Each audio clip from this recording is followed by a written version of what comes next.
Hello, everyone. Welcome to another DCU Daily. I apologize for that, but here we are at kind of late, but that's okay. That's okay. We have a wonderful show for you guys today. A nice Monday show. Welcome to the start of the week. Happy Monday. Hope you guys all had a wonderful, wonderful weekend. And with all of that, let's get started with what we have in store for you. Obviously, box office news. We have a little bit more of the merger news in regards to WB Discovery, because of course we do. Then we have a lot of trailers, a lot of first looks, trailers and first looks, a lot of talk about that. So we have all of those. We're talking about Moana, Legend of Zelda, Fire and Ash, a whole bunch of stuff. And then, of course, we have MCU news to round out the end of the news. Then, of course, our quick hits.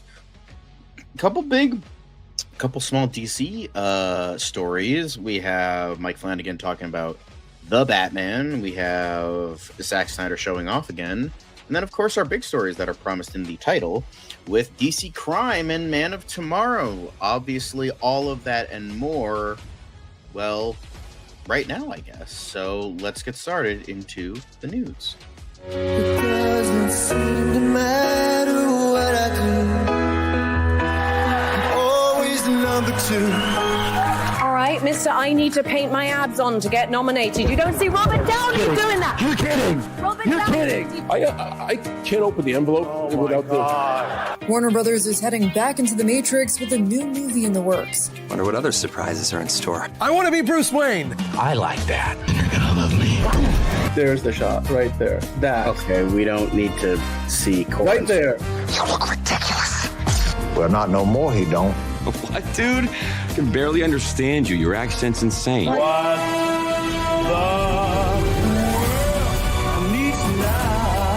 me a hand up.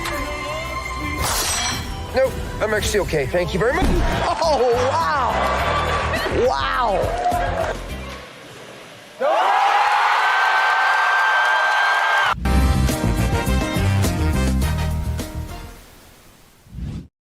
There we go. There we go. Boom. Boom. I am aware it's the wrong color. That's okay.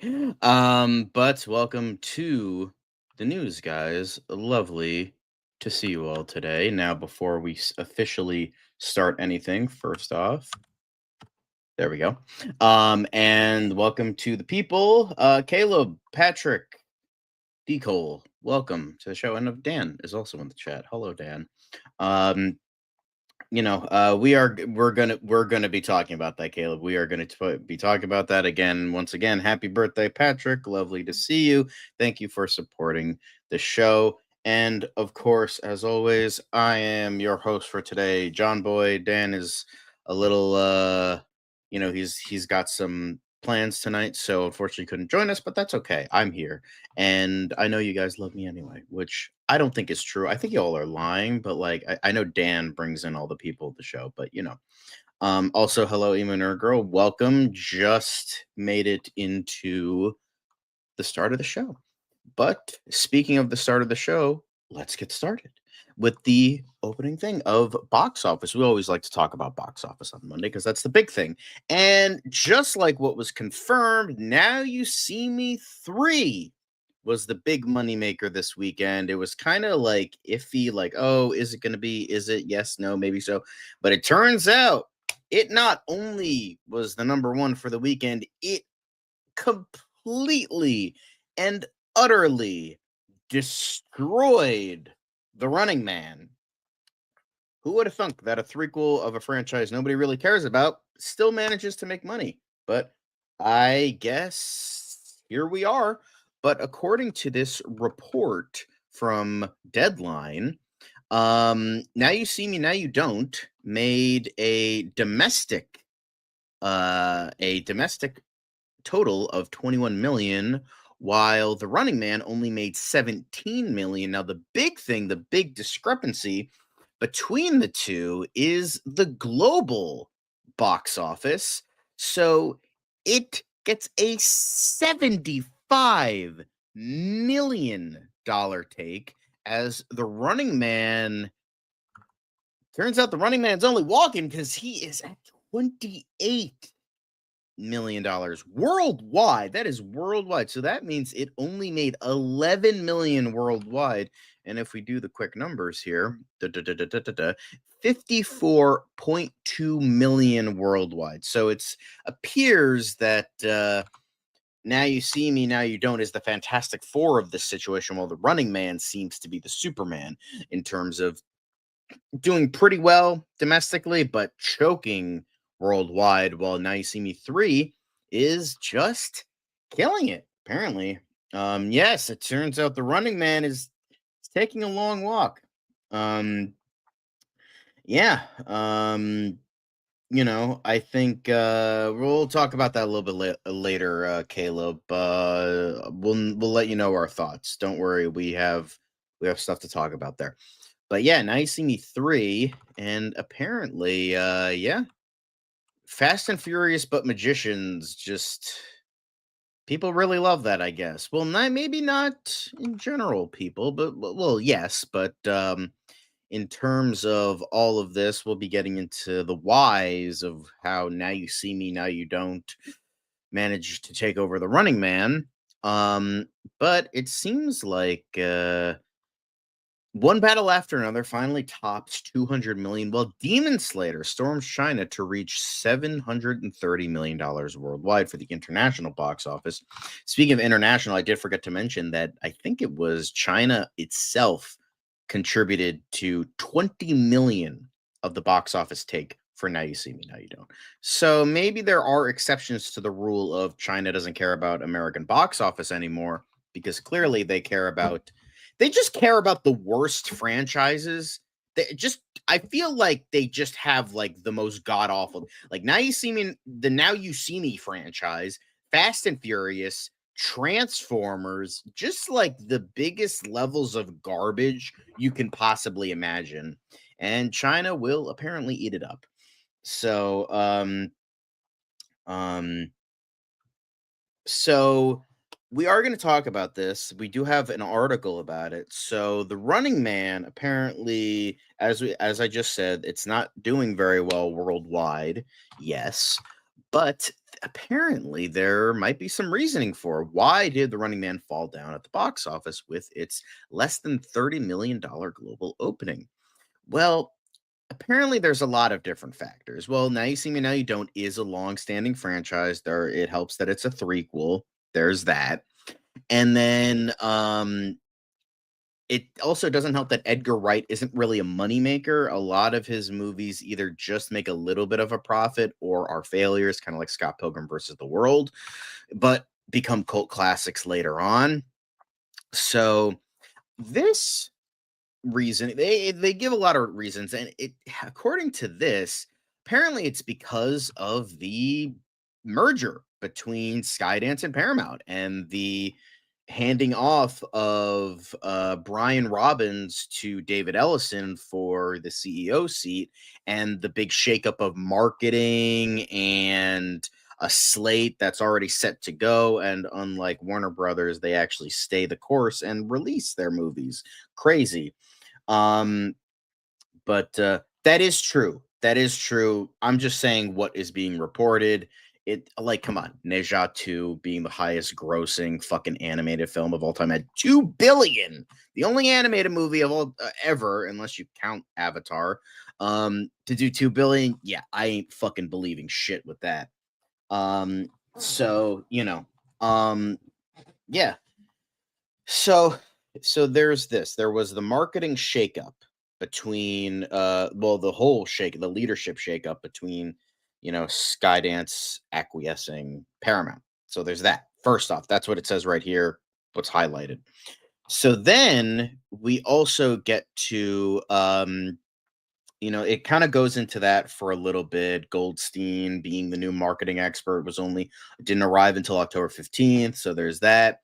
It did test well. It was kind of it also didn't help. It was jumping around November for a little bit because it was originally slated for November 21st. Then Wicked for Good took that release date. So they're like, yeah, we're backing up a bit. And then they go back to November 7th, which is the same day as we all know, Predator Badlands. So that was like, okay, let's avoid another tentpole franchise. And they thought they were safe with Now You See Me 3. So they're like, okay, we'll still get a profit, and that's not going to be the case. And then, of course, everything is going to be absolutely fucking destroyed by Wicked for Good next week. So, it also doesn't help that. So it also doesn't help that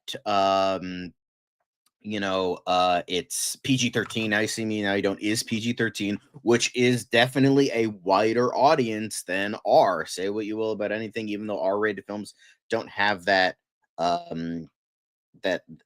going against it as much. Because look at Deadpool and Wolverine, that was rated R, but that got $1 billion. But also that was part of the MCU, Fox, X-Men, Deadpool. So there was all of that as well, and also Hugh Jackman coming back as Wolverine.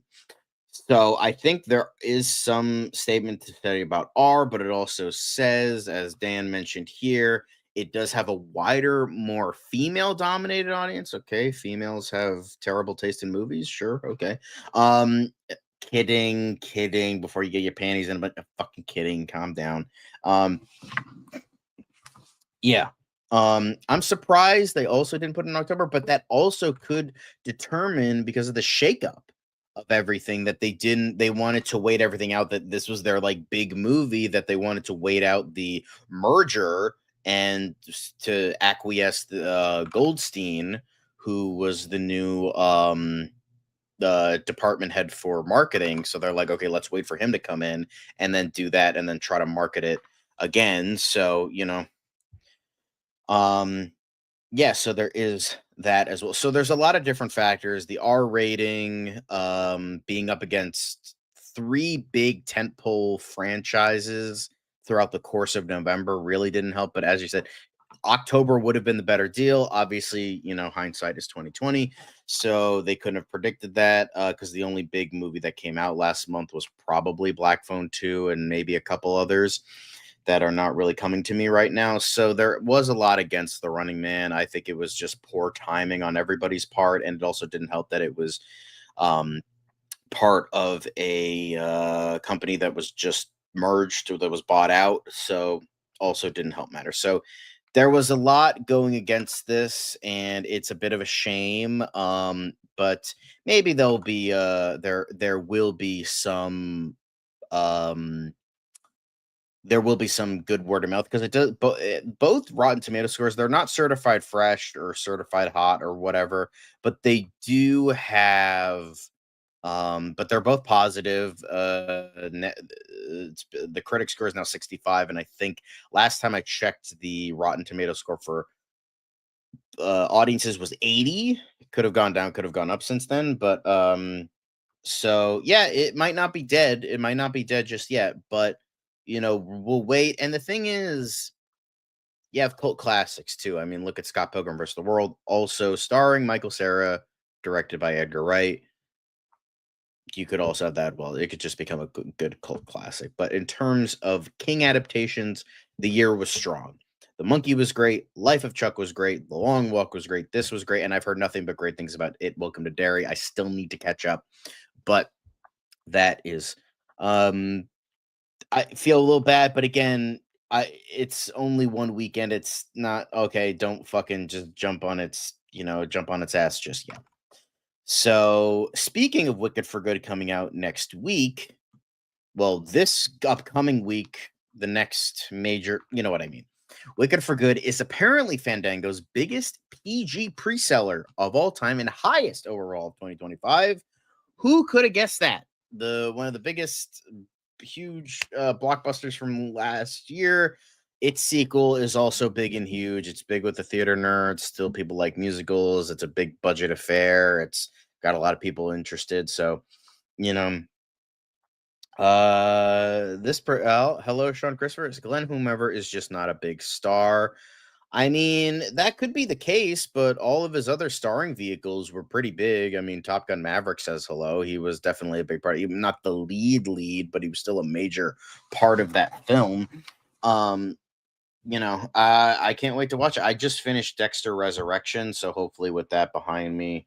Yeah, I know I just finished it like months after it ended, but there is that. I will get into that soon. So yeah, congrats to Wicked for Good. I'm not excited for the movie. I'm curious about it because I think the first one was good, not great. So I hope this will also be at the very least good. I don't think it's meh. I don't think it's bad, but I'll just say that. But congrats to them, I guess. Yes, anybody but you, that was a huge hit. Top Gun, Twisters, that was another big one where he was a big part of that. Again, not the lead, but again, he was like a big part of those movies. So, you know, but yeah. So congrats to Wicked for Good. Apparently the advanced ticket sales have just been absolutely just dominating. So nice. But will you guys be seeing Wicked for Good this weekend? Are you not? Are you waiting for Thanksgiving next weekend?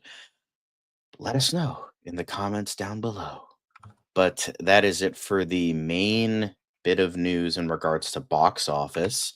Of course, we have a little bit to talk about in regards to the merger. Speaking of mergers, we have WB to talk about. I know I'm going to get through this quickly because I fucking hate talking about it. But apparently, John Malone sizes up Warner Brothers Discovery suitors. Apparently, John Malone, the outgoing chairman of Liberty Media, major shareholder and former director of Warner Brothers Discovery, and longtime mentor to David Zaslav, compared the companies and its potential buyers to the parable of blind men and the elephant. We have 3 or 4 aggressive bidders. They each are seeing a different elephant because of where they come from and why this asset would be important to them. Larry Ellison sees this, or well, I think it more so David Ellison sees this as a global technology platform. A play that could use AI, blah, blah, blah, blah. Netflix just wants the best library and the best production studio for movies and television and all of that. So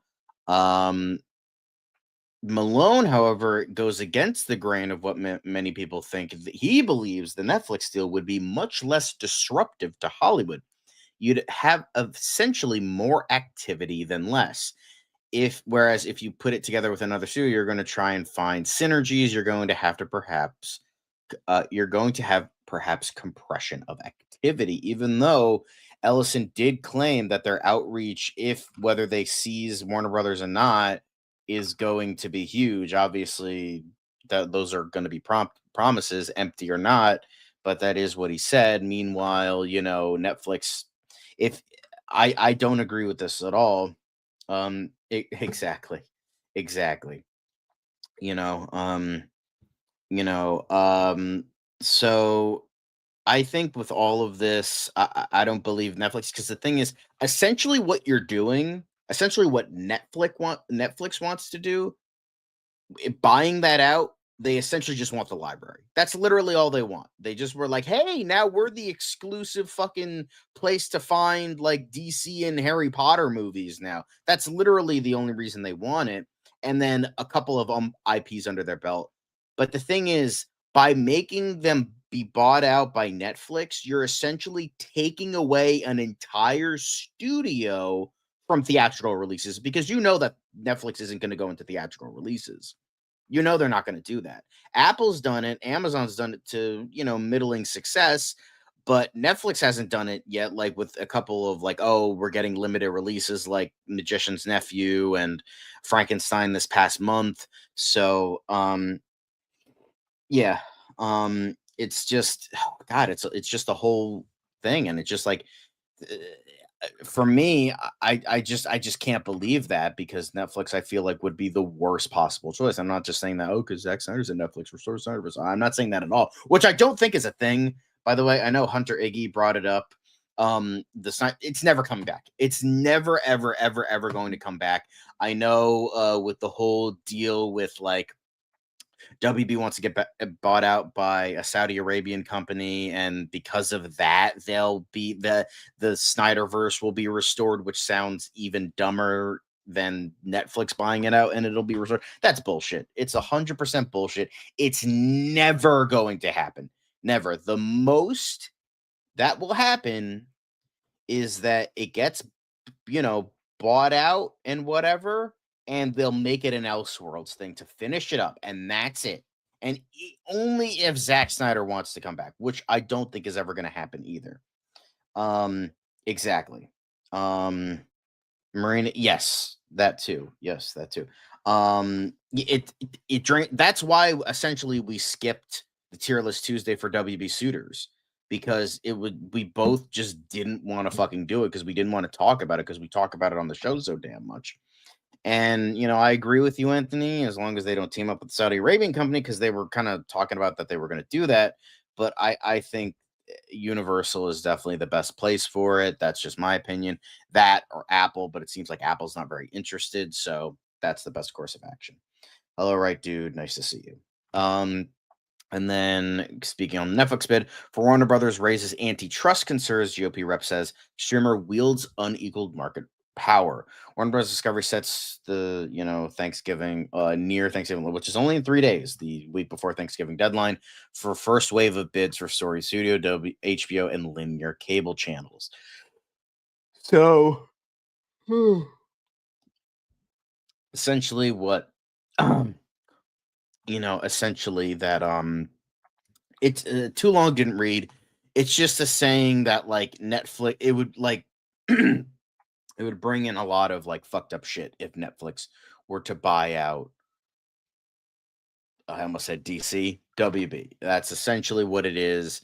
It would bring up a lot of like fucked up shit in regards to the movie industry and all of that. So yeah, that's essentially what it is. And yeah, we could all agree with that, Netflix, because essentially, again, as I keep saying, you're taking an entire studio off the table. Like, I mean, that's always going to be the thing, but at least with like, you still get 20th Century Fox releases under 20th Century Studios. Yes, they're bought out by Disney, but it's still technically another studio. And if like Paramount buys them out, then then there still will be a Warner Brothers. It's just going to be under Skydance, along with Paramount, along with DC Studios, technically also under Warner Brothers. So, it's just uh well, okay, let's not get into like racist connotations, but like Saudis, I mean, the thing that's concerning is they're trying to buy a lot of American markets because we're already seeing the disastrous consequences of Saudi Arabians buying EA, which could be not good for that because it seems like they want more control over like an American entertainment outlet, which is definitely not great. I mean, you had the Riyadh Film Festival, which was very controversial. You had that, and now you're kind of getting it on with this, which is not great. So, and it also doesn't help that the conservative values make like David Ellison look like a hardcore liberal. So, there's that as well. I mean, there is that whole idea. Yeah, no fucking shit. But like they don't care because like, oh, you're giving us $120 billion? Yeah, here you go, motherfuckers. And if that is the case, then consider Warner Brothers dead to me. That if that ever happens. I would say if I will say this, if it depends on who Warner Brothers bought. If they're bought out by Netflix and if they're bought out by the Saudi Arabian company, Warner Brothers is done. So I also agree with that, Yash. Thank you very much. But yeah, so there is all of that. So let's just move on. I'm sick of talking about this. Let's just move on to the next thing. Oh, hey, look, another disaster. The Moana trailer. So yeah, I took a quick peek at this, and yeah, it looks like absolute dog shit. Oh my god, a Disney live action movie that looks terrible. Wow, crazy. So yeah, it's just why was this made? Why? Why the fuck was this made? Like, if like How to Train Your Dragon wasn't bad enough, they're doing it for this shit too. When was How to Train Your Dragon made?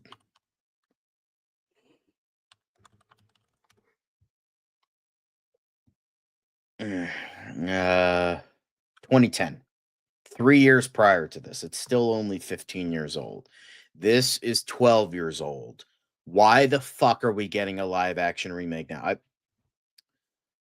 It looks fake. I agree. It looks like a bad SNL skit. Like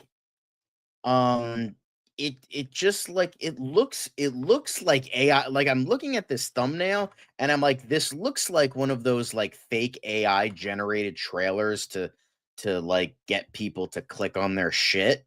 That's what it looks fake to me. It looks fake. And it just like, why not use the original fucking actress? Like they're essentially the same age anyway. Why not use her? No, get rid of her. Like Owali Kabalho, I think her name was. It's just like, I mean, I don't blame Catherine Lagaya, but you know, I don't blame her. It's not her fault. She was just hired. She's just doing her job, and that's fine. But oh God, was it? I thought it was 2013. I think it's 2013. Hang on. God, it was 2016. God, that's even. It's less than a decade old. Fuck, I thought it was older. Oh my God, fucking shoot me. Okay, it was 2016. My bad. I thought How to Train Your Dragon was bad, but this is just. It's just terrible. I feel like this was only made for Dwayne Johnson's ego. It just that's what this looks like. It looks like AI. It looks terrible. It's just like thanks Lilo and Stitch for making $1 billion fucking dollars because now they're never gonna fucking stop with these shit storms. I just like I can't. Kids can't be this stupid, right? Like kids know of this. Like, they know of it. Like, How to Train Your Dragon, okay, that's, like, maybe a little bit older than the youngest kids out there. That's 15. Alright, fine. But, like, young kids, they'll be like, "Mommy, why can't we just watch it at home? Why do we have to go somewhere to watch it?" And it's just like, this gives me a headache. It gives me a headache. That's essentially what this is. This trailer, this announcement, this movie gives me a headache. But Disney's not going to stop until they stop making money, and Lilo and Stitch made money. So they're like, all right, the dip of like, oh, Snow White fucking them over, like, oh, maybe we need to like reconvene, and then Lilo and Stitch just skyrockets, and it's like, well, all right then, cool. Yeah, exactly. Look, oh yeah, Superman looks like dog shit. Have you fucking seen this trailer? It looks even like Hey looks so bad. Like the eyes are. It doesn't look funny. It looks like a fucking horror movie. Good. Like yeah, no shit, man. Like fuck me. No, I haven't. Fuck The Rock. The Rock is cheeks. That's what he is. Fuck that guy. Yeah, the Smashing Machine was great, but like fuck The Rock. All right, let's go. Let's move on.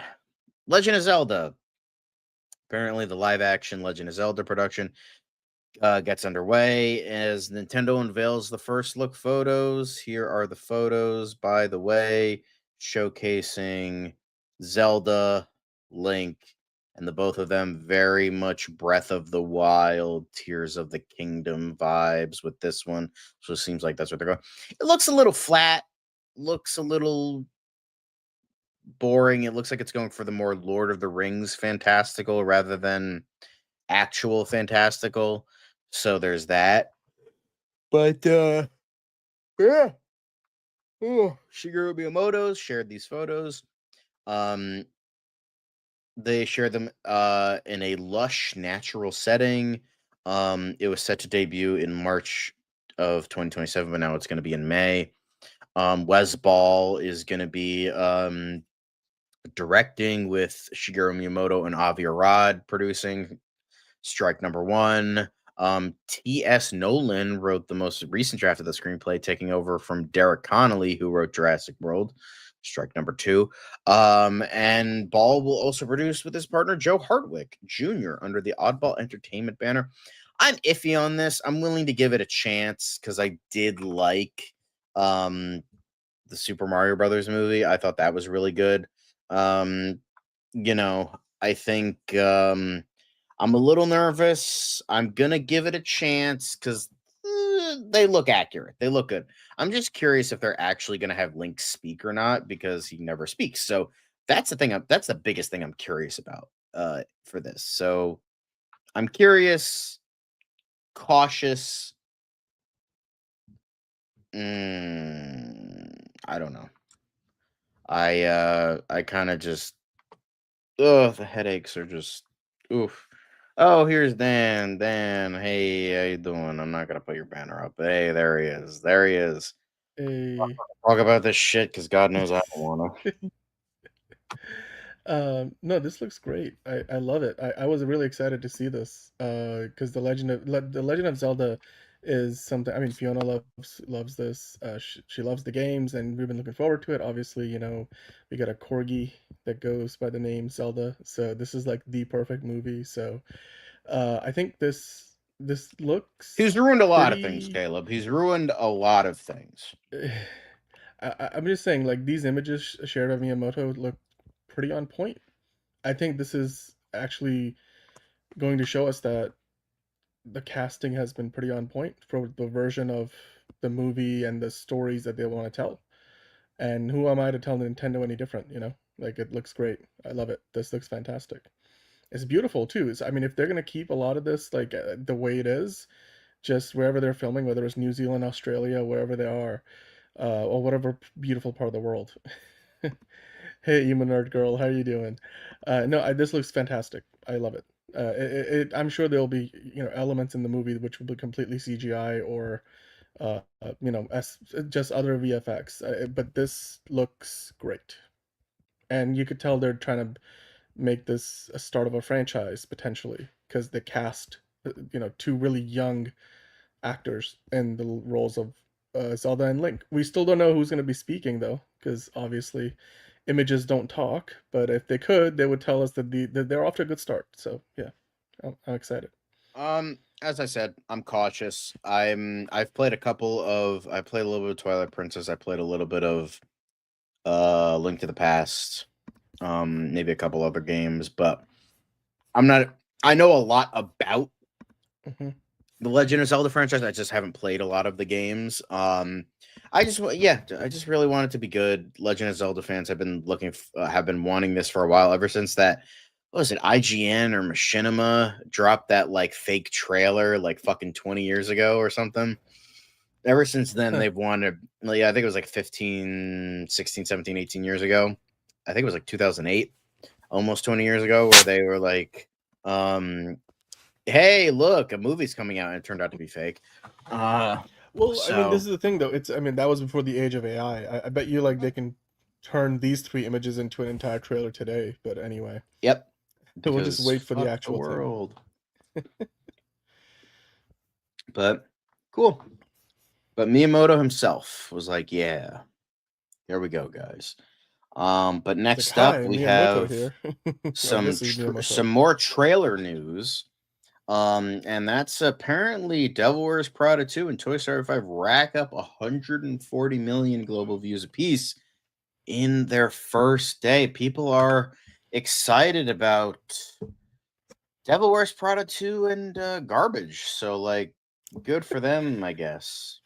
I'm interested in both movies because for different reasons. But we talked about the trailers when they came out. It's not quite like Superman numbers, but I mean Superman was a longer preview trailer. These are really just teasers. They're as teasery as a teaser can get. Well, we're gonna talk. I don't. Did you already talk about Moana? Yeah, you Yes, did. Okay. unfortunately. We're not going back to that. Just I'm leave it in the just. I'm past, let just. it die. Sorry. I'm just saying. It's kind of curious that they only showed what are clearly CG double versions of The Rock Johnson's Maui. Like they haven't shown him in like the version that we keep seeing the behind the scenes set photos. So that's gonna be interesting. But I'm not surprised though. I mean, look, Disney, I think this year came in with a slate of movies that they expected to do fairly well. And they've had a largely very disappointing year. On the flip side, Warner Brothers came in with a pretty shaky slate in just on paper. And Warner Brothers has an amazing year. Like they've just been killing it. Now, obviously, Disney's probably gonna end the year really strong. They will end the year really strong with Zootopia 2 and Avatar: Fire and Ash. But I think next year they've got a pretty. I mean, and they got Predator: Badlands in theaters too right now through 20th Century Studios. So next year looks like a promising year for Disney, but again, like it could turn out to be completely uh discombobulated, if that's a word you want to use, because I feel like the highs and lows of Disney at the box office this year were pretty intense, especially when you maybe, look ahead a little bit to what Avatar might do and what Zootopia 2 probably will do. But Devil Wears Prada 2 and Toy Story 5, I think one of them is a legacy sequel, the other one feels like finally they're kind of reinvention of the franchise that they've been probably looking to do since Toy Story 3 came out. So yeah, I mean, I'm interested in both movies for different reasons. Look, I'm not gonna be going to see Devil Wears Prada for Meryl Streep. I'm going to see it for uh Anne Hathaway and then Emily I'll Blunt. see it if my mom So wants to see it with me. yeah, Like, the first one is an enjoyable farce. It's nothing crazy, but um, AMTG. I mean, Predator Badlands is made about as much as you'd expect it to. Like, it's not just because Prey did well didn't mean that Predator Badlands, like the Predator franchise is not a $1 billion franchise. It's never been that big. I mean, and neither of the, okay, look, Toy Story 5 can make $1 billion if it's really good. Devil Wears Prada 2 is probably not going to be in that same ballpark. But the fact that these trailers have picked up that many views goes to show you there's interest in these franchises. I mean, whether it's from, the fans of Disney just in general, or it is because, a lot of people love the first Devil Wears Prada, and Meryl Streep still has a big, passionate following, as MTG is talking about here. So, yeah, we'll see. We'll see. It's going to be a fun year. Sequels are safer bets, Steven. I think that's what yeah, they're safer bets. That's why we get a lot of them, but they're not guarantees, as we know. So, yeah. No, I mean, well, this is the thing, though. Predator Badlands, MTG, it's 250, I think. Yeah, in an ideal world, yes, but it didn't get off to a strong enough start. And also, Predator Badlands ended up in a situation where it came out only a couple of weeks before Wicked. It doesn't give it a ton of, breathing room, really. And then you got Zootopia 2, and then not long after Avatar Fire and Ash. So that being said, I think Predator Badlands is still making money. It's gonna be just profitable enough. I don't think it's gonna lose out a ton of money because of they really kept the budget in check. So yeah, I mean, well, all movies are about making money, Steven. So yeah. Anyway, those are my 2 cents. yeah, sounds good Which to me. probably Anyway, speaking of cost Avatar 8 Fire cents and to mint. Ash, Anyway, apparently a first clip dropped with new teasers and posters released as tickets go on sale. You know, that's pretty this self-explanatory, I think. New clip well, look, this is the thing. This featuring is the their kiddos. marketing. This marketing blitz has started, right, John? Because like they released not just one clip. There's a huge featurette that Fandango put out. Then they put out like a Cinemark special clip. They got all these specialty posters. The IMAX poster looks great. You got the 4DX poster. Real D 3D. It's just, yeah, I get the 3D thing there. That one's nice. I like that one. The Fandango poster is cool. That's the Cinemark special clip asking you to go see the movie in theaters. And you get a bunch of other like specialty looks. So they're starting to really push this out. Not only that, John, we got popcorn buckets. We got merchandise. Probably the laziest popcorn bucket. Oh, let's just glue a fucking dragon onto that. Yeah, all right. All right. Well, I mean, The fucking at this Tron point, it's a Ares collector's popcorn item. buckets were fucking better looking than this shit, and that's It's more about collecting them at this point than anything else. yeah. Plus, also like Caleb is saying, a lot of people are gonna go see this movie not just because they want to see Avatar, but because they want to see the Doomsday trailer. So yeah, I mean, the movie's gonna be 3 hours long. A lot of people are gonna be sitting in theaters for close to 4 hours. So I have not gotten They're my like tickets yet. actually called the Ash people. Yeah. Mm-hmm. Isn't that just white people? Hey. No. Those are black people with dry skin. Well, I was gonna Ashy. say. Well, the thing is, That's- black people know how to moisturize. White people do not. No, That's but why black don't crack. when you don't moisturize, then it's like, never mind. Now we're just getting into racist talk straight up. So It's just facts. Move past It's that. facts. Anyway, no, it's not a fact. Caleb, this fucking comment, because like, as much as you don't like Avatar, like a lot of people don't like Avatar, but like the numbers speak for themselves. Both made over $2 billion They're two of the highest at the grossing movies box of all office. time. So, The, like, no one the cares. two, Well, it seems like a lot of people care. just think about it this way: those two Avatar movies that came out 13 years apart, technically, have both combined made more money than the last two Avengers movies combined. Infinity War and Endgame did not make as much money combined as the two Avatar movies did. So if you think people care about Avengers, then you damn straight better know that they care about Avatar. I look, I like this featurette that they showed us with like the more extended look at Varong is like the new villain, the leader of the Ash tribe, I guess, or the people. Mm-hmm. It looks nice. Like, here's the thing. There's something about Avatar that I think people don't give it enough credit for. We go to the movies to be immersed in new worlds and just good get away from our own reality. And I think James Cameron, what he does with how real the movement feels for these characters, given that they're animated, but there's all motion captured, and how realistic, almost photoreal. I mean, they are basically photoreal now, the environments just the characters. It pulls you in, and also like you get a lot of it's kind of like the original Jurassic Park movie, the way Steven Spielberg shot that versus how a lot of the Jurassic World movies have been shot recently. He pulls you into the world. Like if you it's like it's a theme park ride. Sure, you can, maybe that's closer to what it is than than being like an Oscar winning, some indie darling, but it's immersive. And when he does 3D, James Cameron does it the right way. Like, there's a reason why these movies make as much money as they do. So you might think it's cool to hate on it, like, but like, here's the thing, like, you don't make $2+ billion for two of these movies already if people didn't care for them. And this, actually, the way James Gunn is pitching this is meant to be the end of the initial trilogy of these movies. And yes, they have plans for three more, or at least two more, but this is like 1, 2, and 3 are meant to function almost like a trilogy, and then there will be some kind of a time jump, or like the story will change significantly. So I hope that whatever conclusion we're gonna get in this movie, it's gonna be worth the wait. And obviously, like the hype around this over the last 2 decades. Like, we went through a time when we had the Avengers and we had the DCEU and the Star Wars revival and stuff, and throughout that time, none of those movies have outgrossed the two Avatar movies. Kind of insane to think about, really, but anyway. Yeah, I mean, I've said before, I don't know if on the show, but like, if Fire and Ash is worse than both the original and Way of Water, I'm done. I'm not watching any more of these. Like, it's just like I go in with, like, I remember like when I was a kid, I loved. I'm like, oh my god, Hey, look how Michael. fucking cool this is. And then rewatching, I'm like, oh, this is just kind of bland.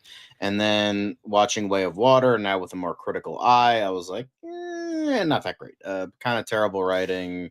Yeah, Well, amazing the writing effects, is but it's not, just like, eh. yes.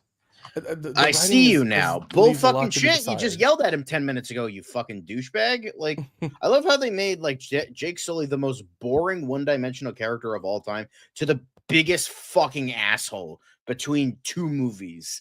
It's just like, Jesus Christ. I understand a lot happens in 15 years, and yeah, he grows, evolves, whatever, but it's just like, damn. Yeah. All right.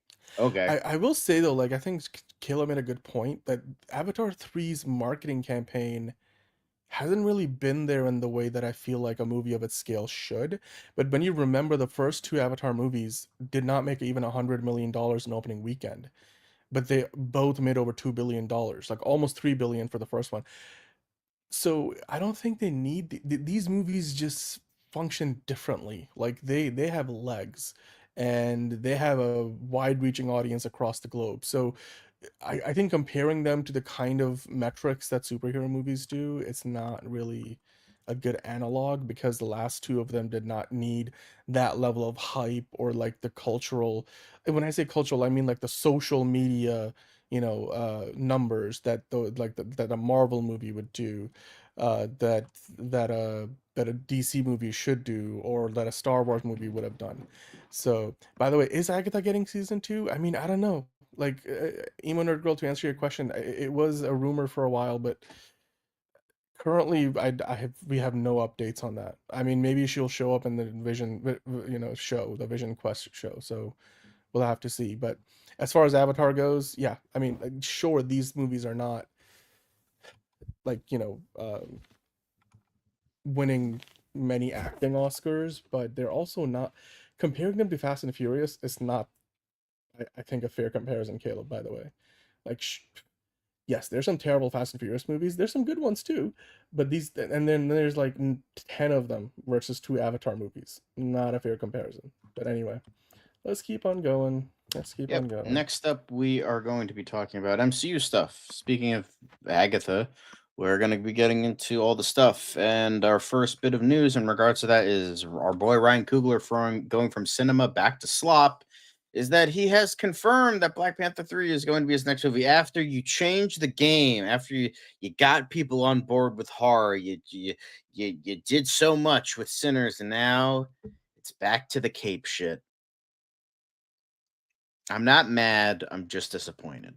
Okay, that's all. Well, he was doing this Deadline Contenders series, or it's kind of like Deadline promoting like a lot of these movies that are up for awards, and he was asked about like, hey, what are you working on now? Are we doing a Black Panther 3? And basically he said that it's his next movie, so I guess he's working on it. So if they're going to put it into production at some point within the next year, I know there's a rumor out there about Doctor Strange 3 potentially going into production next year after Avengers Endgame finishes shooting, so there's always the chance that there will be, either this movie Black Panther 3 or Doctor Strange 3 going into production, because they want to round out those trilogies, even though those trilogies feel very disjointed considering the gaps in production and the number of Avengers movies that come in between them.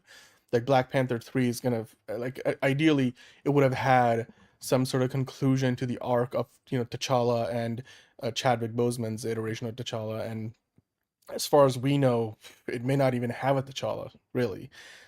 I mean, unless that changes.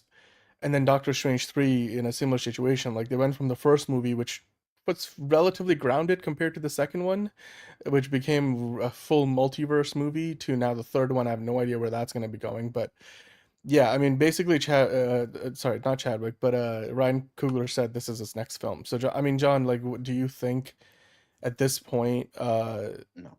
that Ryan Coogler's kind of working on pre-production elements, or do you think he's still pretty I early think on in so. the story? We're working on it hard. I think maybe it's like pre-production at the very least. Yeah. But no, Denzel's not going to be the villain. I think he's just getting a cameo. He's getting like a relatively small role. I don't think it was ever meant to be like a big part for him. And yeah, Ryan Coogler never They've been left Marvel. saying that for fucking Yeah. years. I mean, everyone's going off of that concept art that was leaked. That was not ended up not being true. Was there a Vogue show or something where he walked with who's T'Challa's mom? Angela Bassett. Like the two of them walked the red carpet at the Vogue World show. So even though I guess like that both of those characters are not alive in the MCU anymore, so but anyway, we'll see. We will see. I'm excited. But yeah, I mean, I'm probably not going to watch it, but way to go, Ryan Coogler, making that money. But apparently, speaking of money, well, money that wasn't made, am I right? Because this flopped fucking hard. But Ant-Man and the Wasp: Quantumania concept art reveals a much better design for MODOK. So instead of this, like, whatever, this fucking Darren Cross on a fucking it's like some Spy Kids bullshit, here we have this great concept art, and I'll zoom into this. Ignore Uncle Sam there, but this reveals the concept art of MODOK, and it's pretty fucking awesome.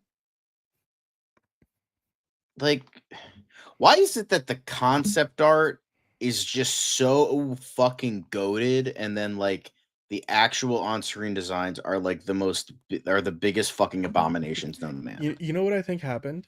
Like, this clearly looks like this would be a full CGI character, right? Like, this would have been a CGI head, face, emotions, and all, like emoting completely.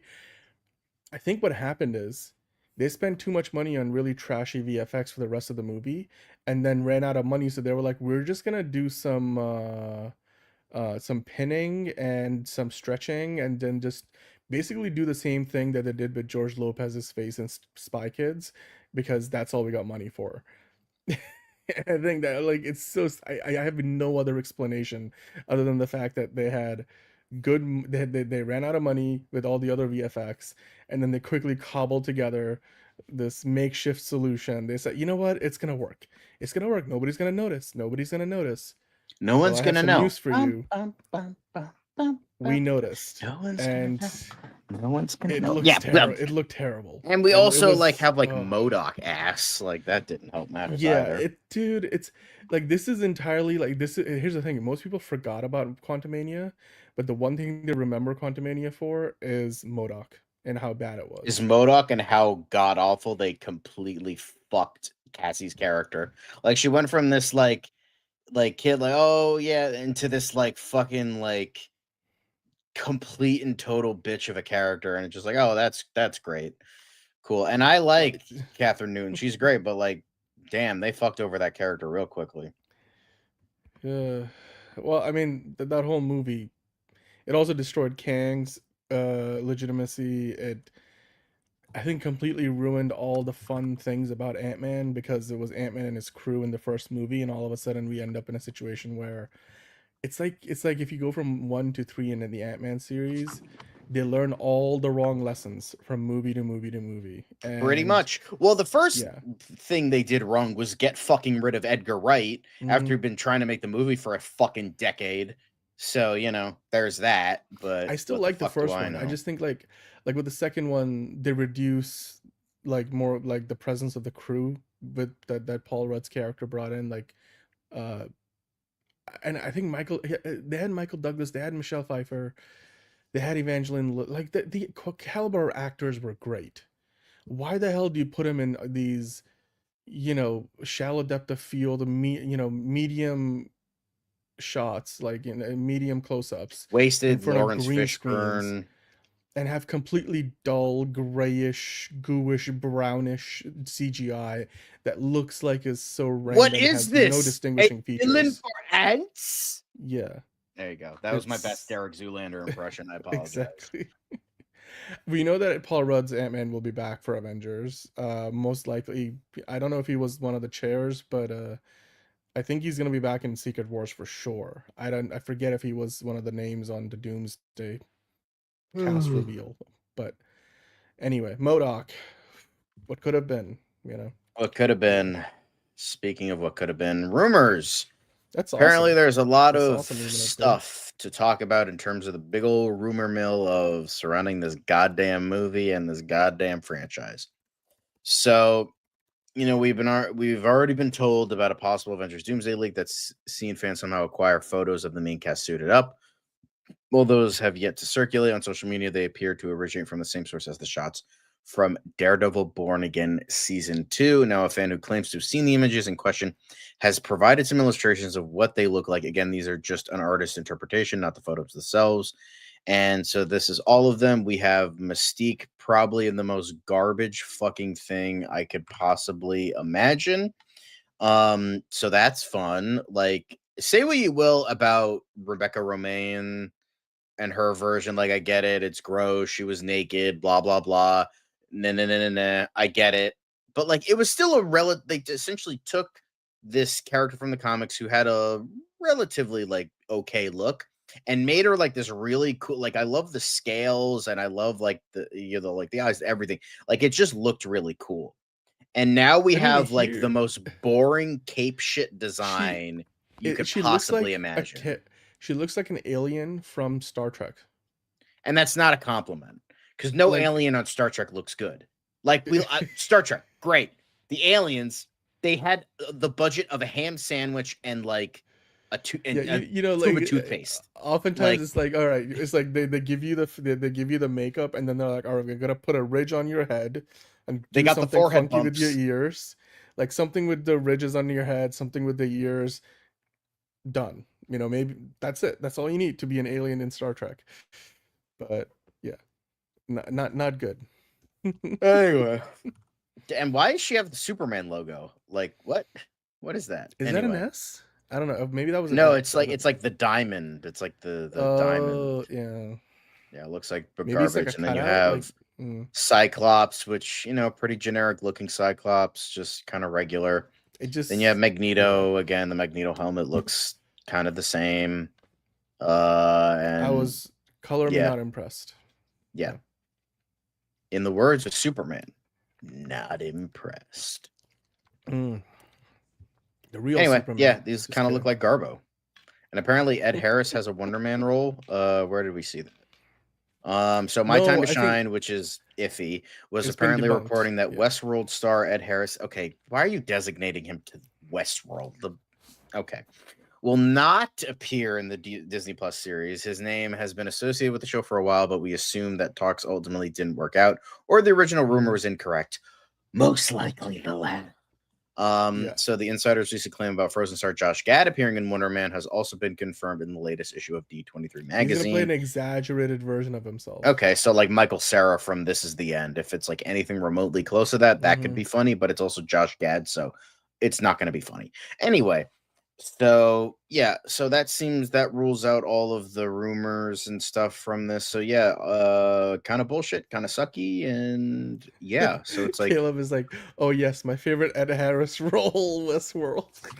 it's like the man that has like the most illustrious Academy Award nominated and winning filmography you could possibly imagine. Westworld that went to shit after season 1. Get out of here.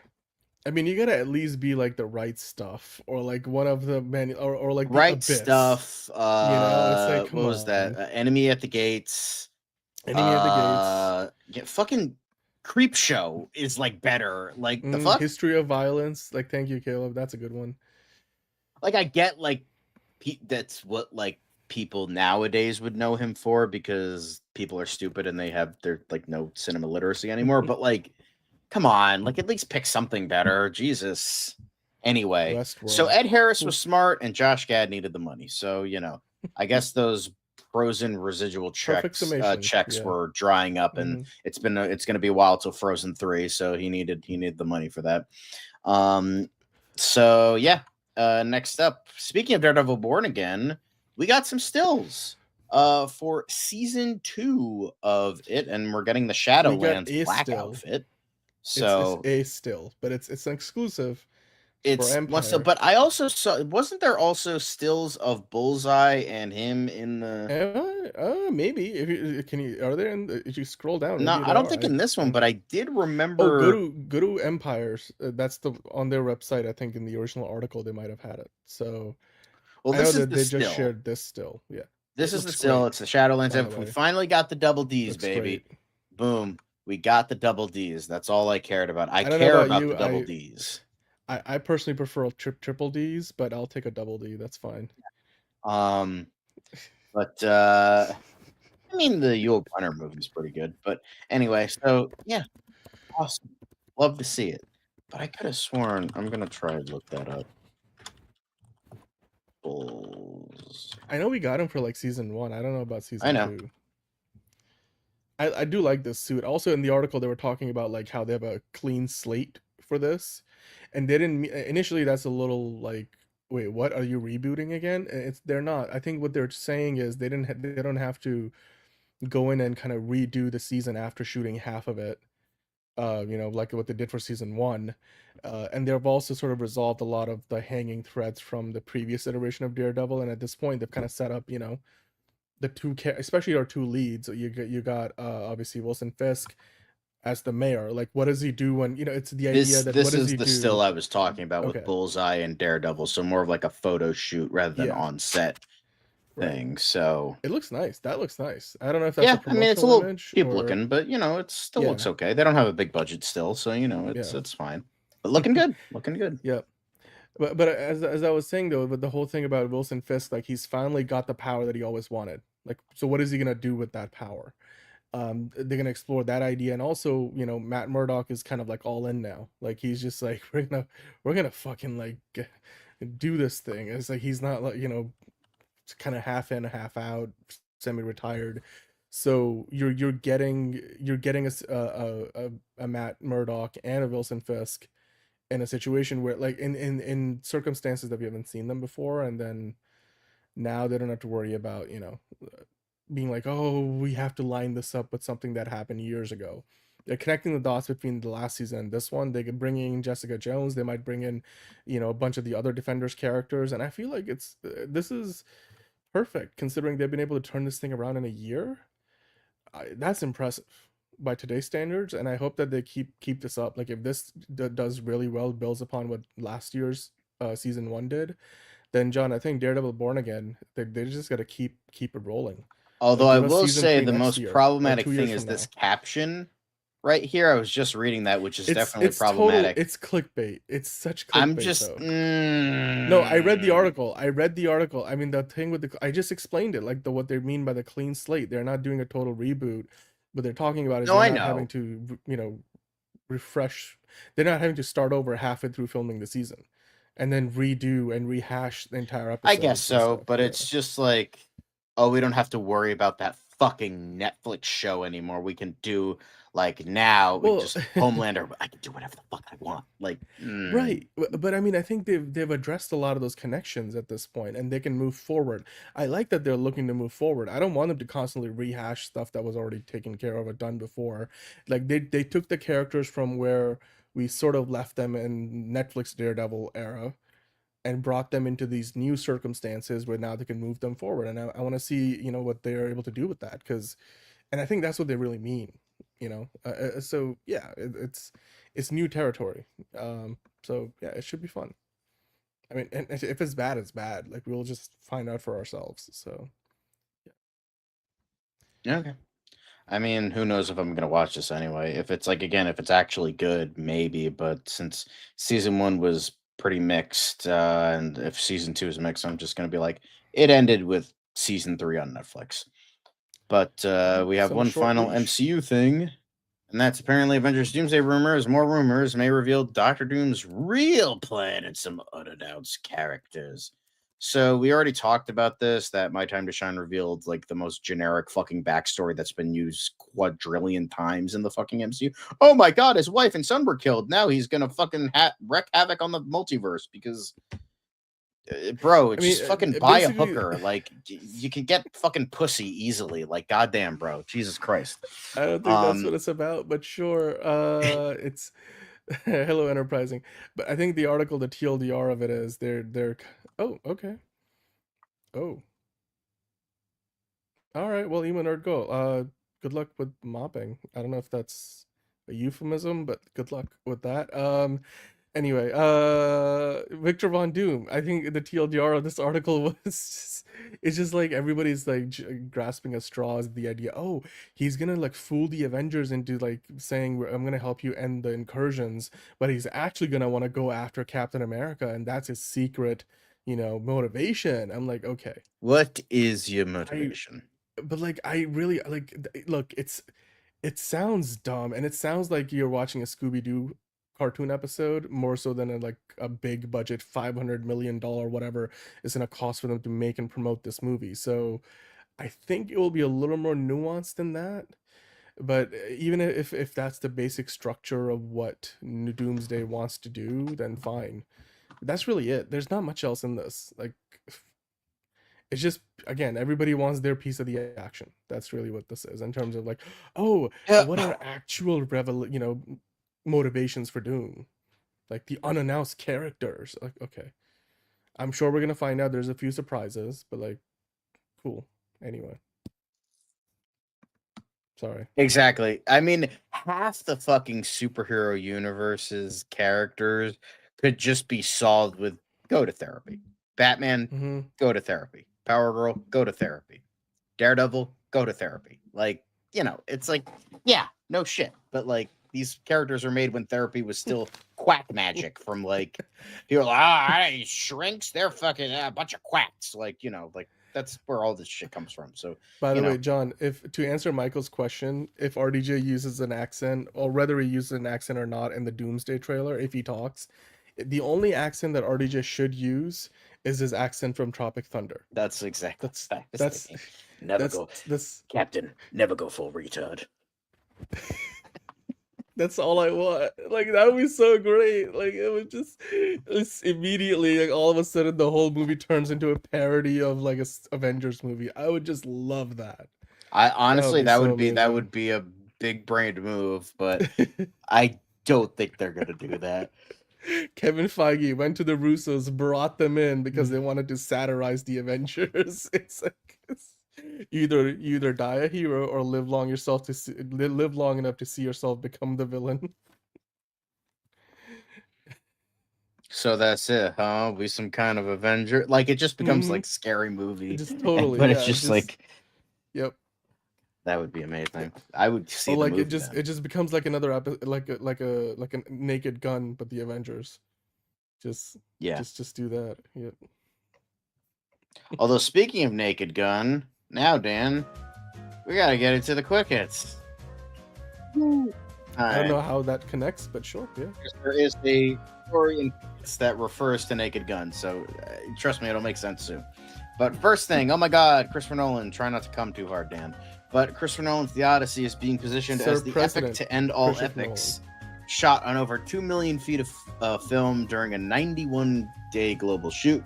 Matt Damon calls it exactly what you want of a summer movie, massively entertaining, mythic, and says the production was the best experience of my career. Nolan's adaptation takes on the full decade-long journey of Odysseus, staging the story's major trials with large-scale practical effects and real geographical locations for the most grounded mythic epic attempted at IMAX scale. The production included a full-size Trojan horse. Damon's reaction, fuck, it was just so cool. Even at this scale, you know, Nolan embraced experimentation. When Damon asked how they shoot the Trojan horse sequence, Nolan simply said, I don't know. We'll just get in there and figure it out. Of course, there's many more bullet points in regards to his epic. So if you want to see more, you can check out Movie Titan's Instagram page from a couple days ago. But yeah, very exciting for the film. Can't wait to see it. It'll probably be fucking absolutely amazing, just like Nolan's last movie. So I mean, look, they literally, it feels like in every which way imaginable, Christopher Nolan wants this to be like, I think he's always been chasing, you know, a time machine so he can travel back to the era of Lawrence of Arabia and make a movie like the way the movies were made back when they were making that era of Ben-Hur and stuff. And it just feels like they finally gave him Cate Blanchett with the budget to do literally that. And he's got all the best actors, the locations, the big ass IMAX cameras. Not only that, did we talk about it recently, Sean, that they're gonna give The Odyssey an exclusive run in IMAX for like a number of weeks, where like literally yeah, we did talk about that. And plus it's like crazy. Yeah, of course it will. It's fucking Christopher Nolan. He's like this with fucking IMAX at this point. Yeah. So it's just like Yeah. this man broke 2 IMAX cameras and they're like, it's fine. You're good.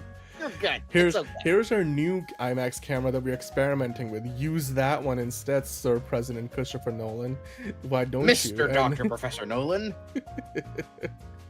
Not only that, I mean, Netflix also just made a deal to do something similar. Actually, no, IMAX made a similar deal. I think for Narnia to get like a couple of weeks of exclusivity. Because every great thing has to have its yang, which is it's garbage. But it's so, also, you know. I don't think that's a good practice for IMAX to keep doing that, because it's like forcing theaters to only play that one movie. I mean, it just doesn't give the audiences a chance to see some of the other movies. You need is an English or typing lesson with your god-awful spelling skills, but that's, you know, beside the point. But like, for example, because you knew of what I was the putting Odyssey, down, buddy. Yep. Like, because of the Odyssey getting that exclusivity window, like, I don't think Spider-Man's gonna end up being in IMAX at all, right? Yeah, So but it's like, this is the big better movie. Tom Holland movie anyway, so it's fine. Well, okay, but fair enough. But I'm just saying, like, it caught, like, there's a lot of people out there who probably want to see Spider-Man in IMAX if they could. So I don't know how I feel about that practice from IMAX, but we'll see. Anywho. Anyway, this is supposed to be quick hits. Let's move on quick. Conjuring Last Rites sets HBO Max premiere date this month. So on Friday, instead of seeing something that could possibly be really good like Wicked, you could go stay at home and watch garbage.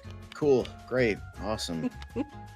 Remember, like, I love Patrick Wilson and Vera Farmiga. I don't mind the first 2 movies were good, and then I kind of gave up after that. Wasn't this the last movie in that streak that Warner Brothers had, over $40 million opening weekends? Yeah, pretty much. And then one battle after another mediocre garbage movie, then it broke because fuck Paul Thomas Anderson.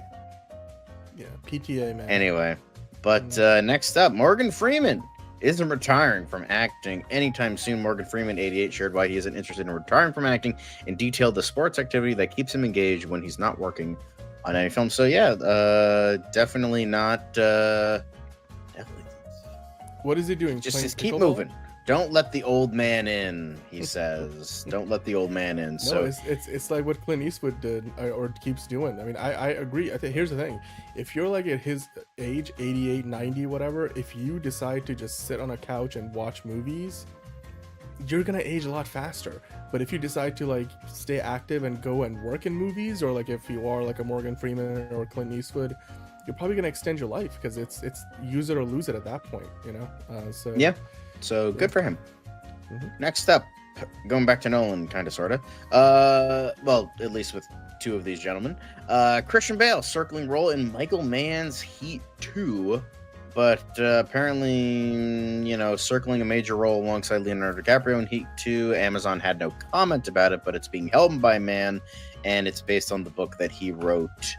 Now finally bringing it to the screen. Very exciting. Christian Bale, again, always delivers a great performance, so we was expecting a lot of great things from look, Heat didn't 2. you always wonder what it would be like for Bruce Wayne to meet Dom Cobb? That would be nice, right? That's probably what I this is prefer gonna Oz be. Cobb, but that's just me. You know.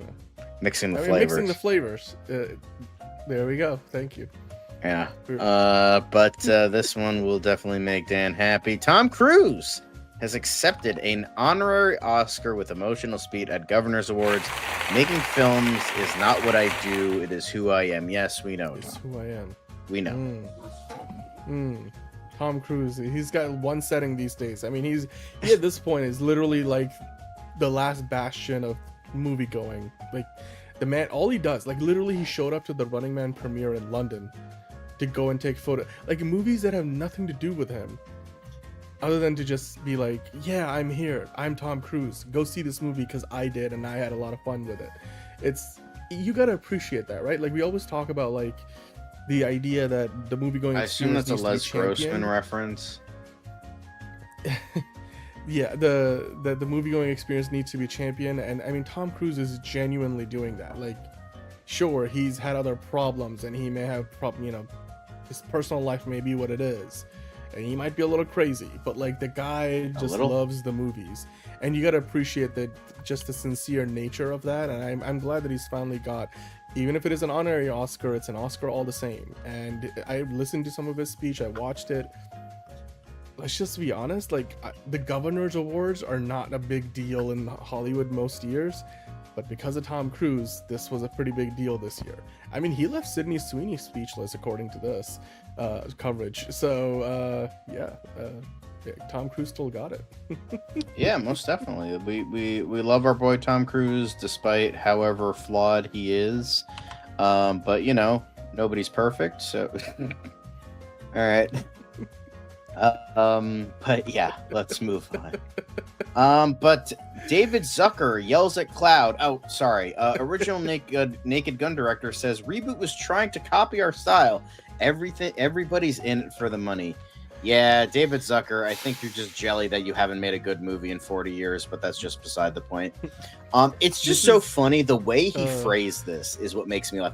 Trying to copy our style. Yeah, it's almost like it's a sequel or fucking something. And you're trying to rekindle what was done in previous movies. Crazy, you know? But yeah, it just goes to show that I've seen hardcore fans of the Naked Gun franchise say it's possibly the best movie in the franchise. Chuck rocks, fucker. All right? Like, go make another fucking, like, Michael Moore parody twat. Anyway, next up. Mean, I just was gonna say, like, there was like the Shogun the original Shogun TV show creator calling out the new Shogun, even though the new Shogun is miles away better than the original one. Anyway, it's kind of like that. But Mandalorian and Grogu director Jon Favreau teases Mando's new mission as another still is released. So there he is with Baby Yoda, the shot we saw in the trailer. So cool, I guess. Hey, aura farming. Fucking anybody excited for this shit? I keep forgetting it exists. I'm like, oh yeah, the next Star Wars movie, the one with Ryan Gosling, Starfighter, and I'm like, oh yeah, no, I forget this shit's coming out.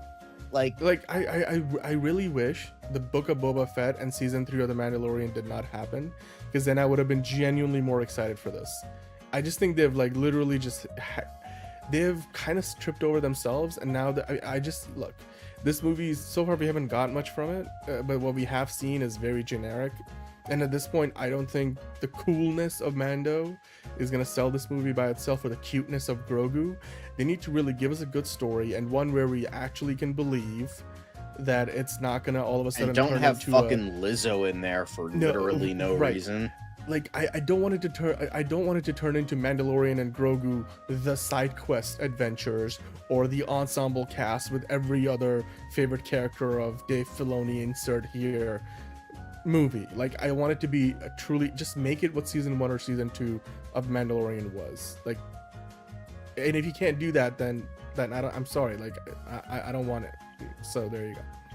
Well, I don't want any Star Wars past 1983, but look at where we are. Speaking of Shogun, though, Shogun star Hiroki Sanada teases family drama in season 2 and Mortal Kombat sequel, another appeal to the world from Asia.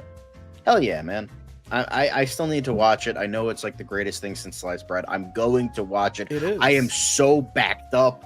I need to. I just need to like have the ability to stop time so I can watch every show I need to fucking watch, and then just continue with my life like I need. It's a lot. There's a lot of things. I know. I'm sorry. I want to watch it, but it's just difficult. Okay. Sorry. No, I mean I hear you. It's also like, look, Hiroyuki Sanada is in it still somehow one of the most underrated actors in all of Hollywood. Also, it doesn't help I don't have my Hulu subscription anymore, but you know. Well, And my Disney Plus. I don't have either of them, so. Oh, that's unfortunate. Yo ho ho. You know, we do have a Also Curious accounts for many of these streaming services, so I might be able to hook you up since you're on the team. But that's inside baseball. Let's keep on rolling. Yeah, but can't wait.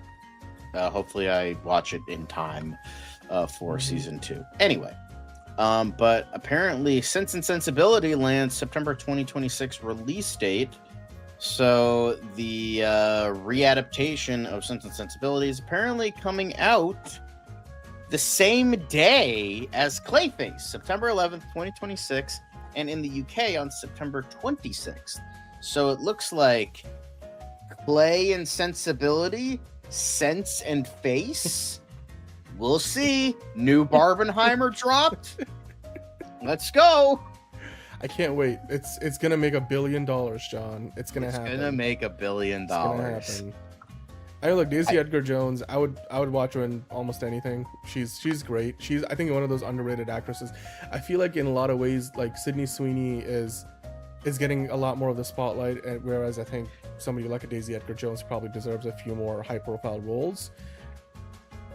You know, I don't know why I just made the Sydney Sweeney comparison, because I think Sydney Sweeney is also a great actress and she deserves some of the success that she's got. But like, I think Daisy Edgar Jones has been flying under the radar for a long time, and she's had a few bigger projects that just didn't hit the way people expected to, at least commercially. But I mean, this is a Jane Austen novel. Is this directed at me? No.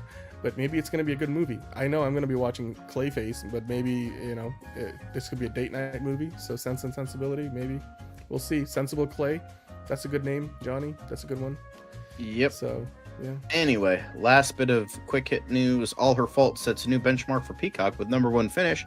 Apple TV's Pluribus, another fucking show I need to watch, off to solid start in Luminate ratings. So congrats to both shows. I will watch Pluribus. I don't think I've heard of All Her Fault, but I know Sarah Snook and I know she's really good. So yeah, I keep getting bombarded with the shows, like trailers and stuff. It's also got Amanda Seyfried in it and Michael Pena.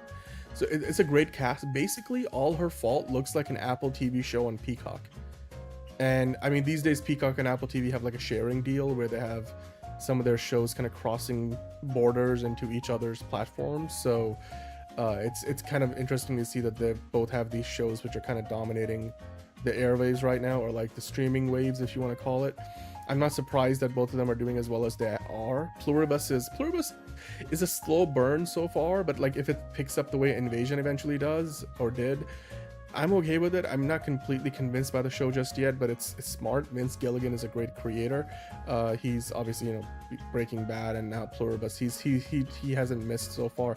All Her Fault looks amazing. I haven't really, you know, gone past the first episode, but from what I've seen so far, it's pretty impressive. So I'm not surprised about any of these, you know, but either of them doing as well as they have. Yeah. There is a Peacock Apple bundle. I don't think HBO and I think, what was it, Netflix or HBO and Disney Plus, I think, have a bundle. I think Disney and HBO Max. So yeah, you might be able to get Apple and Peacock together. I think they have a bundle now. So cool. Yeah, but that's it for quick hits. Quickest of hits. And there we go. Very nice. So thanks for watching the news portion of this wonderful little show we have. And we are soon going to enter the realm of DC, where we are indeed #blessed. It's another project that's been blessed from the beginning. There's the shot right there. That. Okay, we don't need to see chorus. Right there. Hey, buddy. Eyes up here. Now you want to get nuts? Let's get nuts. Here we go. Victory mine. Ask me how am I doing? I'm telling you really I'm doing sublime. I never wait in the stewardess line. I just go do it. I'm moving my time. Really had nothing to do with it. How am I moving? I'm moving like you want to shine. Follow my lead. Don't listen to lies. I had to put me all in the line. That's why I know that victory's mine. I prefer Jared Leto. Hunka hunka.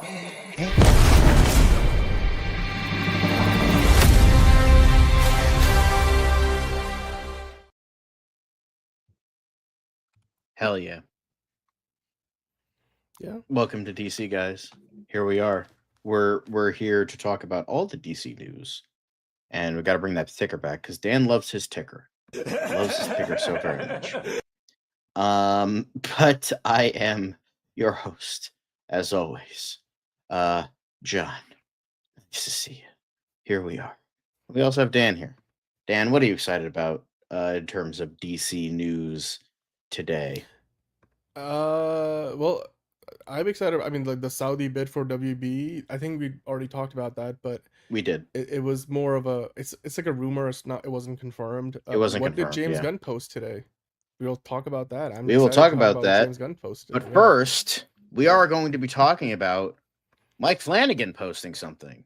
Because Mike Flanagan posted saying, not necessarily posted, but saying via Screen Rant that he would have loved to have seen Robert Pattinson as the DCU Batman because he loved the Batman. And he said, I have no idea what the plan is for any of that. I do know that Matt Reeves is a creative powerhouse. Pattinson's Batman was excellent.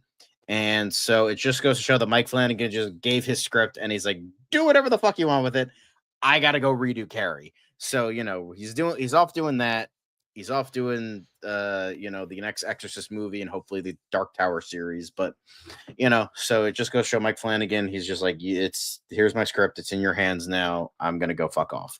And so, yeah, it's just adding to the whole discussion of, oh, you know, he would have been good in the DCU. No, he wouldn't. But like, you know, sure. Yeah, I don't know it's if you have really any more thoughts of a. about this, He just. I'm sure he was asked about it, so he kind of gave his quick thoughts. moment thoughts. I don't think he's implying that he would have liked to seen Robert Pattinson in the DCU. I think he probably just more meant like, yeah, sure, it could have worked, but he's not making that decision. It's not his project. He's not the showrunner. He's not the producer. James Gunn is.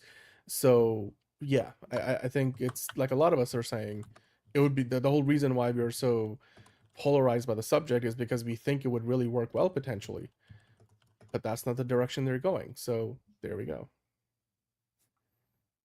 But yeah, but we still love Mike Flanagan in this household because Life of Chuck. If you haven't seen Life of Chuck, go watch Life of Chuck. It's great stuff. Yeah. Anyway. Oh, and by the way, before we go to the next thing, couple of comments. Yes, I mentioned earlier. We did mention the whole Saudi bid, which was again a speculation. It's more likely that Saudi Arabia might back a bid for Comcast, so on behalf of Comcast, and whether it is Saudi Arabia's like PIF, the private investment fund, or the public investment fund, like, Mm-hmm. or it is going through Comcast and backing their bid.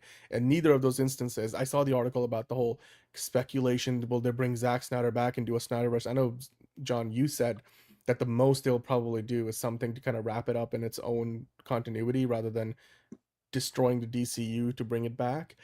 I don't even think any of that is going to happen. Like, if they were to buy it, like, DC is an asset today because of what it is today, not because of what they were doing with DC 5-10 years ago.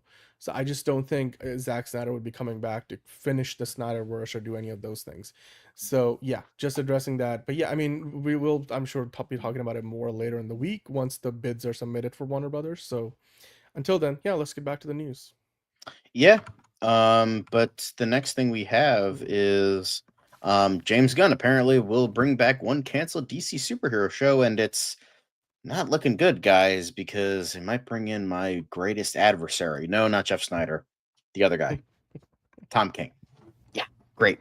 So apparently, according to inside sources, so who knows if this is real or not, that a Strange Adventures series was originally going to be done by Greg Berlanti, much like Lanterns, but that was canceled because, you know, the whole CW thing was kind of being booted out because of Nexstar and all that stuff. But apparently they're going to be bringing it back. And since, you know, James Gunn has this gigantic hard-on for Tom King for some fucking reason, it's most likely going to be an adaptation of his miniseries, just like how Supergirl is an adaptation of Supergirl Woman of Tomorrow, and they're going to be also starting production on an animated series based on his Mr. Miracle miniseries. So, you know, yeah, again, this is from Nexus Point News. Usually they're okay. They're not the greatest, but they're not as bad as like an average scooper, but it's still because I don't trust this at all. Yeah, I think that Strange Adventures previous iterations sort of fell through the gaps with the leadership change, but I still don't think this is very far along. But it's not the first time we have heard that James Gunn might revive that concept.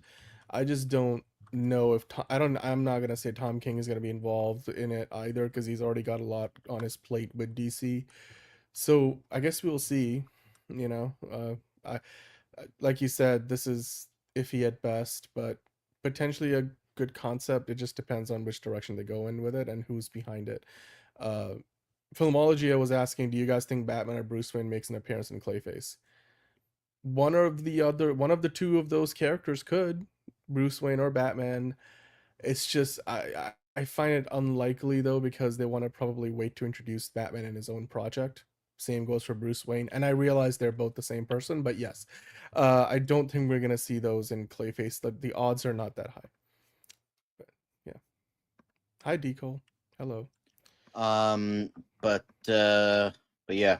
You know, it's bad when you have me longing for stuff made by Greg Berlanti. You know, that's bad. Yeah. Yeah. Okay. Well, next up. Oh, great. More Zack Snyder. Oh, God. Just put a gun to my head. Zack Snyder's personal DB Mark III. His 1957 Aston Martin DB Mark III in his natural habitat.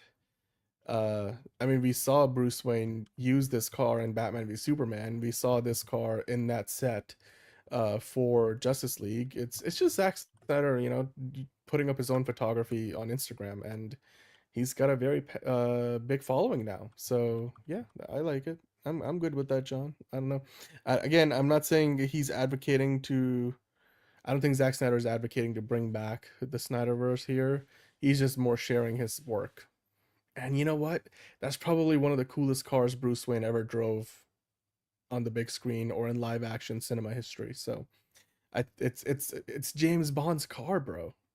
Like it's that's an epic crossover. Like Batman drove a James Bond car. That's kind of cool. Like if you're a film buff, then you're like, yeah, that's kind of cool. So yeah. But I wouldn't say that. Adam Strange is more like kind of the reverse Superman a little bit, where he was a guy from Earth who went to an alien planet, although not as a baby, as an adult. But he's kind of the tried and true like Silver Age, like him, Captain Comet, that's very Silver Age characters.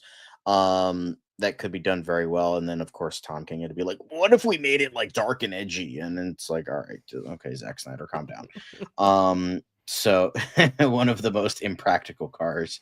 I mean, yeah, but Strange Adventures, I hope they stick to, you know, what was done in the 70s and not, you know, the guy who ruins comics for a living. But next up, probably one of our biggest stories. We'll zoom in on this, but obviously it was reported a couple weeks back that there is going to be a Superman spin-off series called DC Crime. Well, your boy coming in and being like, hey, hang on a sec. And he had this to say. He just said, just FYI, there has never been a project titled DC Crime in development, not even as a working title. I don't know where that came from, but it's weird. Okay, first off, now, calm down. But it's still in the running because he also said this. And no, that doesn't mean all of the rest of the story is false. The story is from 5 days ago, and I've had a few people coming up to me IRL and say, I can't wait for DC Crime. I was confused, to say the least.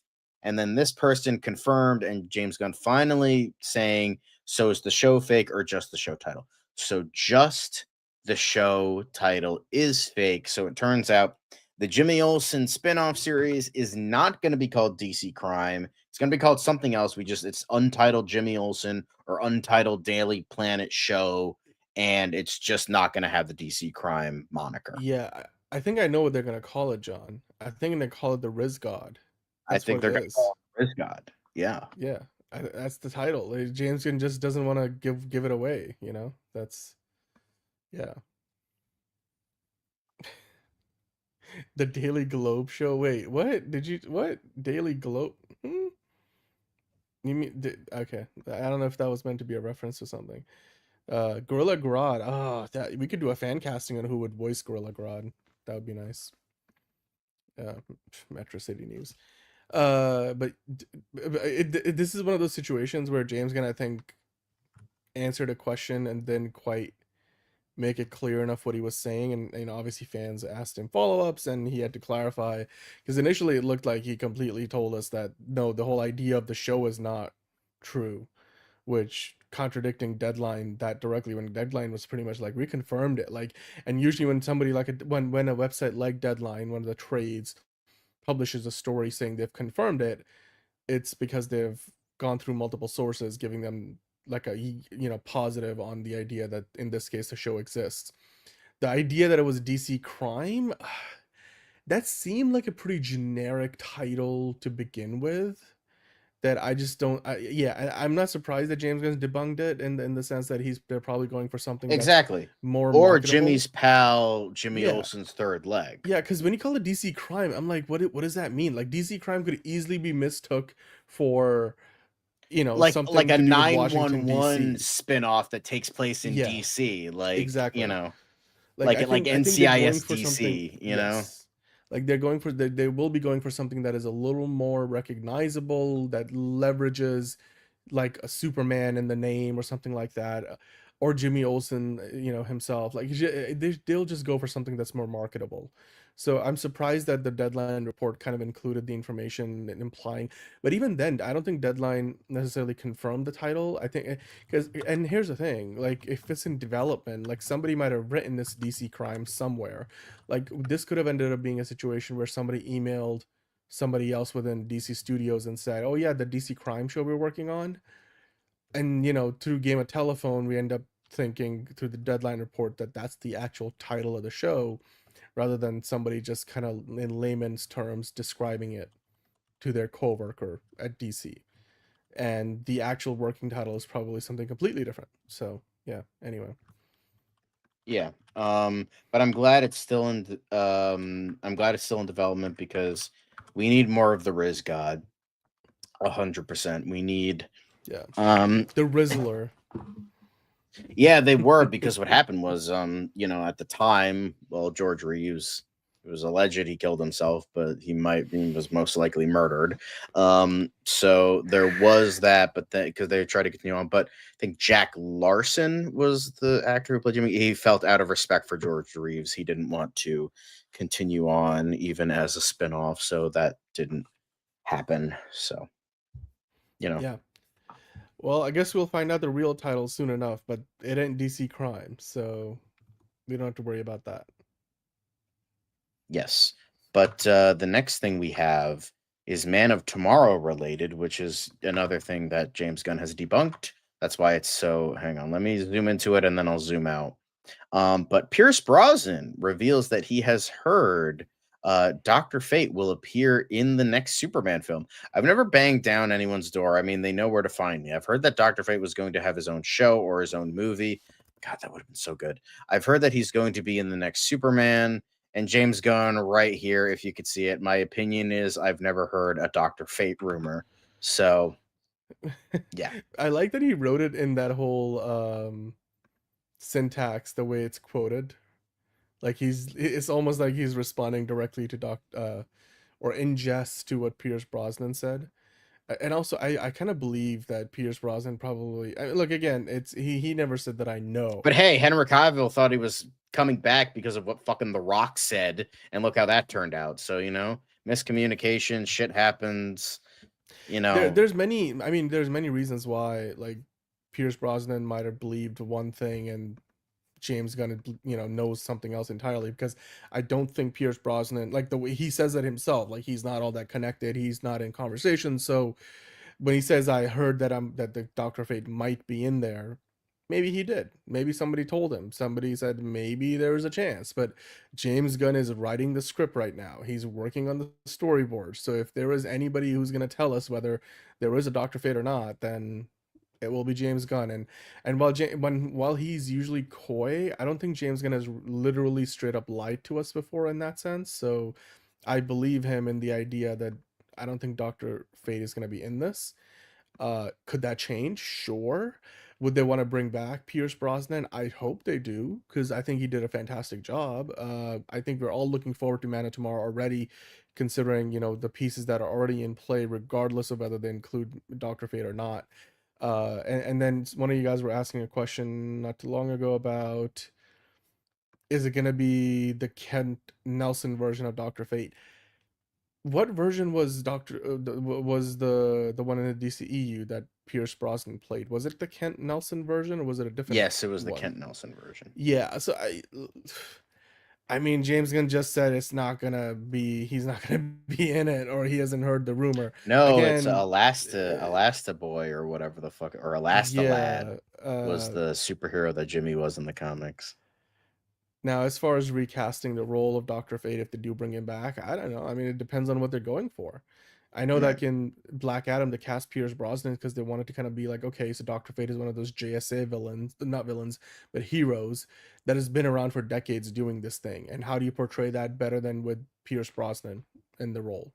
Like somebody who's been there, done that.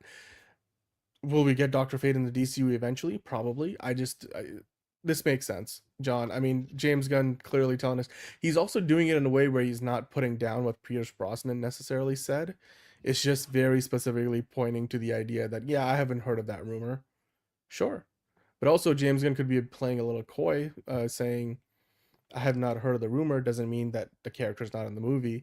I just don't see how he will fit into the storyline either. Like, what would Dr. Fate be doing in Man of Tomorrow, John? Like, can you guess at that maybe? Or I don't know how that would even work. Yeah. I mean, that's what people said about the fucking first Superman movie, so, but it's not happening, so it doesn't fucking matter. Yeah. Goddamn. Rumors are rumors, even if they're coming from the actors. Because at the end of the day, the actors don't find out much until they actually sign the contract. And then, most of what they sign on to is an NDA, is under an NDA, so they can't really tell you until after the movie or TV show is already out. So, yeah, there we go. It doesn't look like Dr. Fate's going to be in Man of Tomorrow. Nope. At least not as of right now. But yeah. Right. Oh, hello. Hi. I know. But next next up, thing. we still have a bit more of Man of Tomorrow news. Apparently, according to a new, whether this is a rumor, whether this is not, I don't know. But a new female heroine is being cast as Man of Tomorrow, cast for Man of Tomorrow with this description. She's described as being in her late 20s and having an edge to her. What's interesting is there's a height requirement for this character. And they're looking for taller actresses. In addition, the character is being described as being a warrior and having a strong physique. Now, this doesn't automatically mean the character everybody thinks, the character that is going to be Wonder Woman. Here's the thing. It could be Big Barda. Big Barda is definitely someone who requires more of a height thing because she's Big Barda and she has a strong physique. So I imagine someone like Gwendolyn Christie or someone like that would take over that role. Big Barda by Gwendolyn Christie would be nice. Or Elizabeth Debicki as well, but she's a little too thin. Super nice. But I think this I don't think this is Wonder Woman specifically because I don't know, like the height requirement thing, that's what gets me. That because the thing is they are greenlighting Mr. Miracle. That's the thing that's happening. So I can imagine they might there might be a tease for Big Barda in this, and then that's gonna be talked about. That's gonna be a thing for Mr. Miracle. So but that's just my thoughts because I mean a couple different people have said like it could be this person says Big Barda, could be Maxima or Artemis, not that Artemis, but different Artemis. Starfire. I don't know about Starfighter, but Big Barda seems like the most obvious answer. Big Barda. So it seems like everyone is saying Big Barda because that makes way more sense than Wonder Woman. I don't think they're going to have Wonder Woman be in a Superman movie. That just doesn't make sense, especially when she's getting her own movie eventually. So, yeah. I mean, we didn't we do a Big Barda fan casting? Or did we not do I don't that? think so. I don't think we did. I think we did Mr. Miracle, but we didn't do Big I don't Barda, think we did. Maybe we should. Fan cast Friday. We just did the Wonder Woman one. You guys can go watch that. Here's the thing. I don't think they're going to do Maxima because that's such a weird character and it doesn't make sense. But, it could also just be a completely different character than what we were thinking. Yeah, or different. Yeah, it could be like this description is generic enough that you can check the boxes and still end up with a million different options. Like this doesn't. Yes, all of those other characters we just pointed out from the comments, they fit the description, but those are just like the obvious choices, or some of them not as obvious as others, but it could be Wonder Woman, completely could be Wonder Woman, or it could be completely an obscure original character that they created just for this movie, or that somehow fits into the larger story they're trying to tell with the film, whether it's some character on a planet they visit, or maybe something to do with Brainiac. It doesn't need to be Wonder Woman. And John, I don't think I know they introduced a lot of characters in Superman, and obviously they've had a lot of crossover of Superman characters with Peacemaker. I just don't think they're going to go down the route of introducing Wonder Woman again. Goodbye, Michael. Hope to see you next time. I just don't think they're going to introduce Wonder Woman here in a different project and then bring her into her own movie. I don't think it's as necessary because they did that in having the DCU. This stupid Wonder Woman tease in a non-Wonder Woman movie and then having her later on movie, that's just dumb and makes no fucking sense. No, I think in that so they did that in the DCEU. I think it worked well because it also of course Gal Gadot was not a very well. Yeah, it did. Come on, we still to this day, even for people that don't like that movie, love the Wonder Woman action sequence. I think it really built the hype for Wonder Woman when it came out and made more money than the Justice League movie did in theaters. So it worked then, but there were reasons why it worked and why maybe it made sense and maybe why it didn't. But in this case, again, like a taller actress, strong physique, a warrior, sure, all of those things say Wonder Woman to me, but it could also say a million other characters. I'm just not as convinced, I guess, No, Batman versus Superman was a flawed movie, definitely flawed. It wasn't perfect, but I still think it was great. I loved it. And you know what? That's my opinion. You can have yours and I can have mine. That's why we do this. And Jalen's gonna be hyped regardless of whether it's Wonder Woman or not. I mean, John, if you had to be a betting man, who would you think this I would say Big casting Barda description or is going Maxima. for? Okay. But like then if you say that, then how do you think they fit into the story of what we think Man of Tomorrow is going to be about? Maybe it's not a big role at all. Maybe it's, just like a quick cameo, but it got leaked. Could be. I don't know. Could be. I mean, I think it's too early for them to leak a cameo because James Gunn is still working on the script. I would love to see Wonder Woman in there. I just don't think they would be doing the casting for Wonder Woman maybe this early potentially. I don't know. It also doesn't make sense. Like if they're fast tracking a Wonder Woman script, why then all of a sudden introduce her in this movie unless you have significant plans? You also don't want to fit, or not fit, but like try to cram in a character doesn't need to be there. So I guess we'll see. I think it's more likely to be some more obscure character than actually Wonder Woman. But it's not. But there's certainly a non-zero chance that it is Wonder Woman. So yeah, there's that. Anyway, let's keep on rolling. I mean, the next one is kind of just an offshoot of what was said here. Yeah, they're just kind of talking about Wonder Woman, but it's more of like, it's kind of this. I mean, hasn't Wonder Woman fought Brainiac in the comics? So do you think that would? Yeah, somebody said that in the side chat. Yeah. So it's not totally out there, but it's just like it feels kind of weird to have her here, and then it just feels like they're making like the same decisions from the DCEU without learning anything. It's just like, I don't know. It just feels weird, and I don't think. But again, I mean, it doesn't necessarily mean that either, because like for example, both Man of Steel and Superman deal with the idea of, does the world need a Superman? Like, how does he play into the geopolitical landscape of going into a random country and interfering in their affairs? And then is he a representative of the United States because he's from America? He grew up in Kansas. How does that all work? And the way, well, not so much Man of Steel, more so Batman v Superman went about it versus how Superman this year in 2025 went about it are two completely different movies, and the way they deal with it thematically as well as just the plot and how things play out. But it gives Superman in both instances a great, story arc as a kid, like an identity crisis almost of like, why do I do what I do, and do I need to abide by the rules that everybody else does? Where do I fit into the picture? That's always been something that worth exploring, and you can see different filmmakers did it very differently. So if they do bring in Wonder Woman here as a character that's sort of, fighting next to Superman and maybe Lex Luthor against Brainiac, as opposed to fighting next to Superman and Batman versus why am I forgetting, Doomsday. It could look very different, and maybe it could look good. I'm not against the idea. I just think it would depend on how they approach it, and if you trust James Gunn, then maybe he'll do a good job. And again, James Gunn hasn't confirmed this. Nobody said that this is we're going off a casting description, John.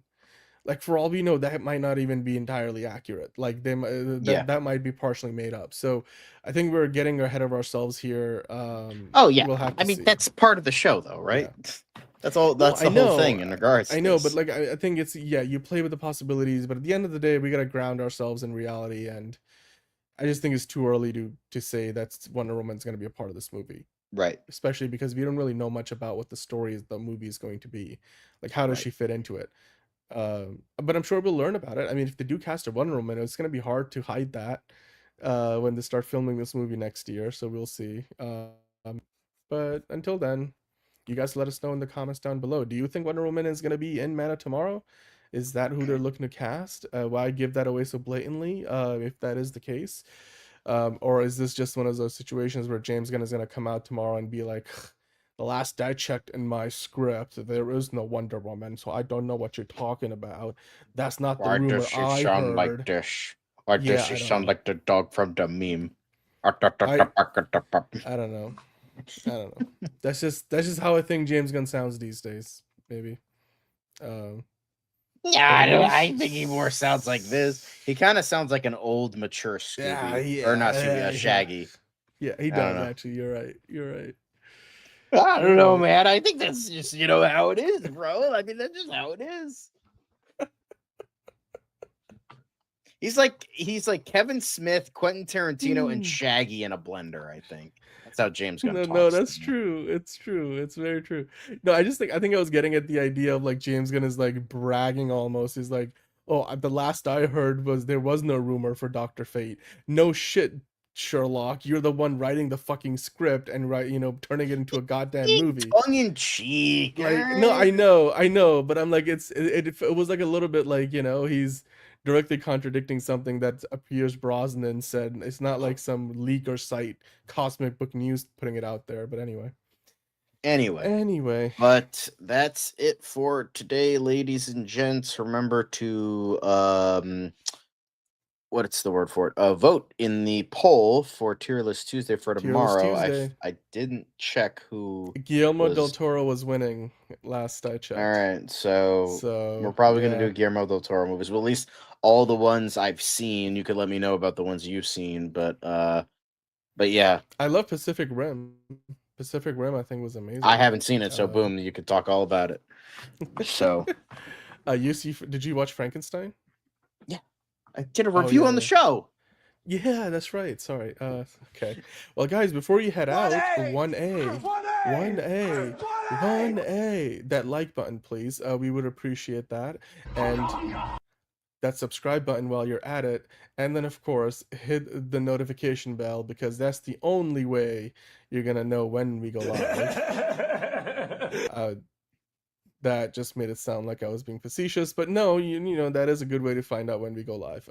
And with that, John, it's time. It's time to say the show. Good night. Yeah. Hey. Good night and good luck. Have a pleasant evening. It's another project that's been blessed from the beginning. There's the shot right there. That. Okay, we don't need to see. Right there. Hey, buddy. Eyes up here. Now you want to get nuts? Let's get nuts. Here we go. Victory mine. Ask me how am I doing? I'm telling you, really, I'm doing sublime. I never wait in the stewardess line. I just go do it. I'm moving my time. Really had nothing to do with it. How am I moving? I'm moving like you wanna shine. Follow my lead. Don't listen to lies. I had to put me all in the line. That's why I know that victory's mine. I prefer Jared Leto. Hunka hunka.